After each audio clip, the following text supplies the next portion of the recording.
Hello everyone, welcome back to Met talk.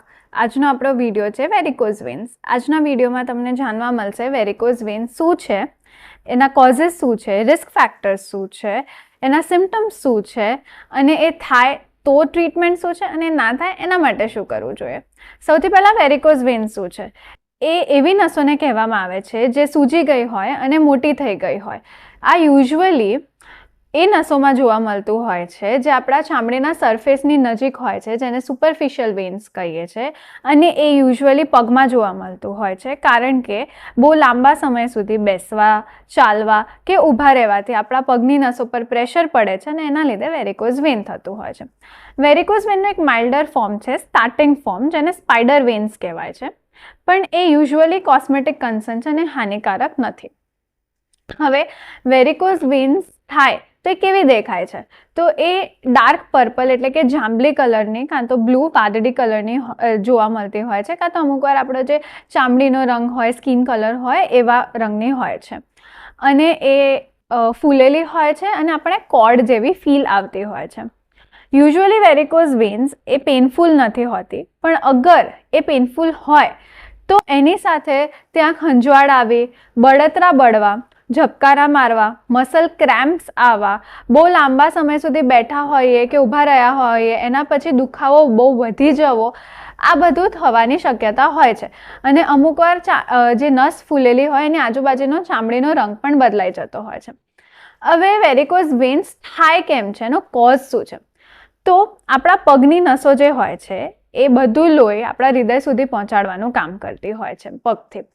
હવે એને ગુરુત્વાકર્ષણ એટલે કે ગ્રેવિટીની અગેન્સ્ટ કામ કરવાનું હોય છે, એટલે એનામાં વાલ્વ્સ હોય છે આવી રીતે. અને આપણા પગના જે મસલ્સ હોય છે એ આપણી નસની વોલ ઉપર આવી રીતે પ્રેશર આપે છે, કમ્પ્રેશન આપે છે, અને એનાથી બધું લોહી પાછું ઉપર આવતું હોય છે. જ્યારે લોહી ઉપર આવતું હોય છે ત્યારે વાલ્વ્સ ખુલી જાય છે અને બધું લોહી ઉપર આવી શકે છે, અને જેવું લોહી ઉપર આવી જાય એવા વાલ્વ્સ બંધ થઈ જતા હોય છે. પણ અગર કોઈ પણ કારણસર આ વાલ્વ્સ વીક છે, નબળા છે, કાં તો ડેમેજ્ડ છે, એમાં કંઈ પ્રોબ્લેમ છે, તો એ ખુલ્લાને ખુલ્લા રહે છે, જેનાથી બધું લોહી પાછું આવી જાય છે અને આપણા પગની નસોમાં જમા થઈ જાય છે.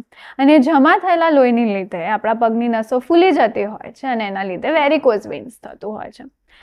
હવે આ વાલ્વ્સ વીક કે ડેમેજ કેમ હોય? તો એના કારણો બહુ બધા છે, જેમ કે મોટાપો હોવો, ઓબેસિટી હોવી, ઓવરવેટ હોવું, એના લીધે વેરિકોઝ વેન્સ થતી હોય છે. તમારા મમ્મી પપ્પા, દાદા દાદી કોઈને વેરિકોઝ વેન હોય, ફેમિલી હિસ્ટ્રી હોય, તો તમને થવાની શક્યતા વધી જાય છે.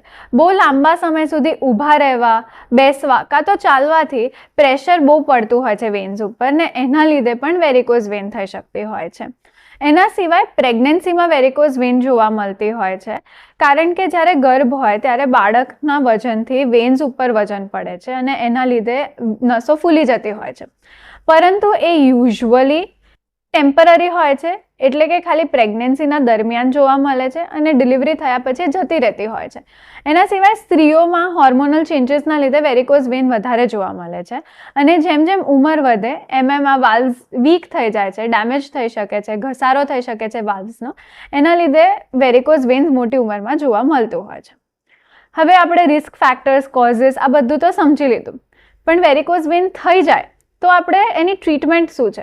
તો એની ટ્રીટમેન્ટમાં કમ્પ્રેશન સ્ટોકિંગ્સ પહેરાવવામાં આવતા હોય છે, એવા સોક્સ હોય છે જે ત્યાં પ્રેશર આપે છે અને એના લીધે આપણું લોહી છૂટું પડે છે નસમાંથી, નસનો સૂજન ઓછી થઈ જાય છે અને સાથે દુખાવો ઓછો થઈ જાય છે. એના સિવાય એક્સરસાઇઝ કરવામાં આવતી હોય છે અને અમુકવાર સર્જરીની જરૂર પડતી હોય છે. હવે વેરિકોઝ વેન ના થાય એના માટે શું કરવું જોઈએ? તો હાઈ હીલ્સ નહીં પહેરવાની, ટાઇટ સ્ટોકિંગ્સ નહીં પહેરવાના, કમ્પ્રેશન સ્ટોકિંગ્સ સિવાય ઓફકોર્સ, કારણ કે ટ્રીટમેન્ટ છે, પણ એના સિવાય કોઈ ટાઇટ સ્ટોકિંગ્સ નહીં પહેરવાના. પછી હાઈ ફાઇબર ડાયટ ખાવાનું, જેમ કે લીલા શાકભાજી છે, ફળ છે, આ બધામાં ફાઇબર હોય, અને મીઠું ઓછું ખાવાનું, લો સોલ્ટ ડાયટ ખાવાનું. એના સિવાય એક્સરસાઇઝ કરવાની, જેમ કે બ્રિસ્ક વોકિંગ છે, સ્વિમિંગ છે, આ બધી લો ઇન્ટેન્સિટી એક્સરસાઇઝ કરવાની.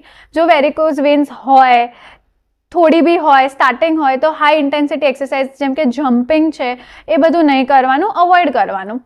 પછી ઊંઘતા હોઈએ કાં તો આપણે બેઠા હોઈએ ત્યારે પગ ઊંચા કરવાના, રેઝ કરવાના, જેનાથી લોહી પાછું હૃદય તરફ આવે અને નીચે ના જતું રહે. રેઝિંગ લેગ એક્સરસાઇઝ કરવાની.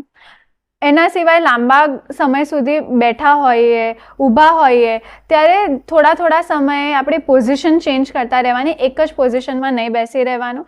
અને બીજું કે આપણું વજન માપમાં, કંટ્રોલમાં રાખવાનું, જે આપણી ઉંમર અને હાઇટ પ્રમાણે હોય. ઓબેસિટી એટલે કે મોટાપો નહીં રાખવાનો, આપણું વજન નોર્મલ રાખવાનું. Stay healthy, stay happy.